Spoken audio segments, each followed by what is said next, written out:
Good morning, children. I hope up to 3B you have completed.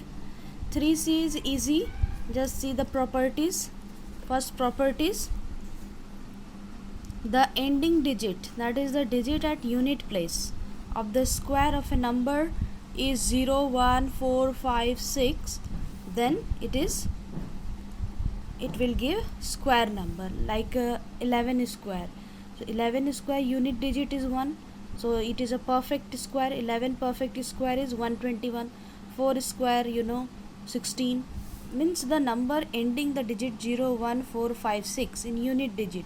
You can easily understand that it gives a perfect square.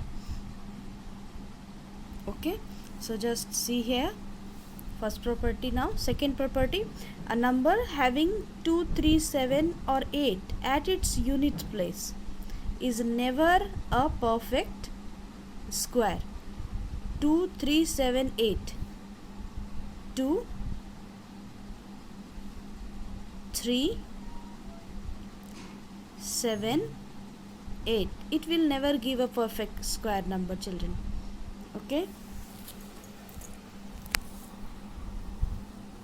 Third property, if a number has 1 or 9 at its units place, then square of this number always has 1 at its units place. Like 1 square is 1, 9 square 81, unit place you can see 1, 8, 1, unit place is 1.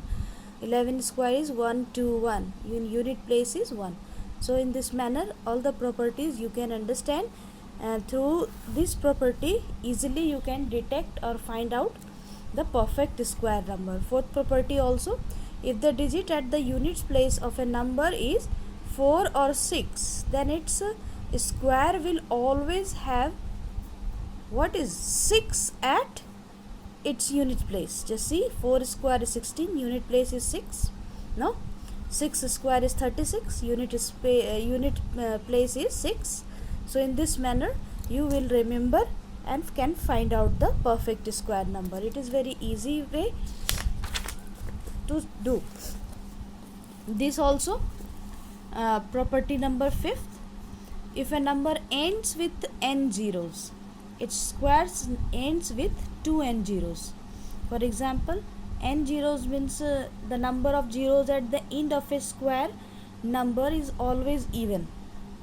Okay, and that is a number ending in an odd number of zeros can never be a perfect square. Thus each of 40, 360, this one can see etc cannot be a perfect square number. You can understand. 30 square is 900, that is square of 300 is this, and so on. Like that you can find out. And zeros means you can put 1 0, 2 0, 3 0. So it square ends with 2n zeros. Okay.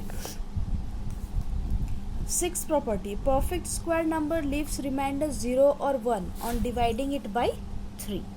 9 is a perfect square number and it's on dividing it by 3. The remainder is 0. So this also you will understand.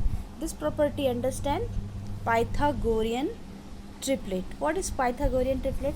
Pythagoras theorem, children, 7th standard, I hope you have studied already. Okay, third side is greater than the sum of the two sides. Just you can see here.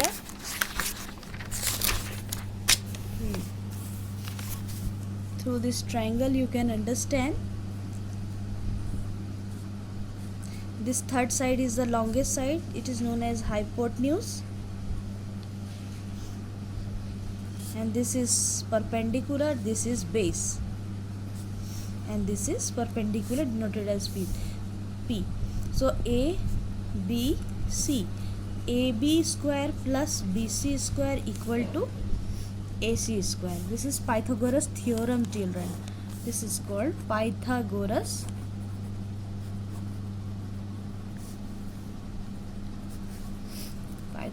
theorem. Square of sum of two sides is equal to the square of the third side. So this any two sides square, you will do sum, square of sum it will equal to the third square. So so Pythagorean triplet is same like it will fulfill the Pythagoras theorem, p square plus q square equal to r square. Okay, any number, two number you will add, it should be equal to the square of the number should be equal to the square of the third side. Any triplet you can take 3, 4 or 5. This is 3, 4, 5 is a triplet, Pythagorean triplet known as. Why?